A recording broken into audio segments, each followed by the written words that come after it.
আগামী বাংলাদেশ সুন্দর একটা বাংলাদেশ হোক, আপনাদের চেষ্টা করতে হবে কোনো খারাপ লোকজন আসতে না পারে। কোন খারাপ মানুষকে আমি নিতে চাই না। আমার কথা হলো, আমার সামনে থেকে এসে আমার কাছ থেকে কেউ যদি সমর্থন নিতে চান, কোরআনে কারীমের আয়াত অনুযায়ী তাকে 1 নাম্বার হতে হবে।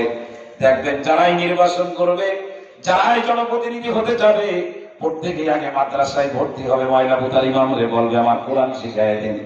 আমার ফজরের নামাজে আপনি ডাক দেবেন, জোহরের নামাজে বিবিরে বলবে আমার ঘাট ধরে মসজিদে বানাবেন।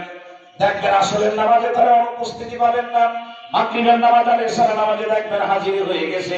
এই দুনিয়ার মুসলমানেরা হাত পা ধরে বলি, যদি জান্নাতে যেতে চান, ইমানের দাবি হলো এই জমিনের মধ্যে 1 নাম্বার ছাড়া 2 নাম্বারেও নামবো না, 3 নাম্বারেও নামবো না। নাম্বার ছাড়া জিনিস সামনে আসতে দেব না। ঠিক না বেঠিক জোরে বলেন। আর যিনি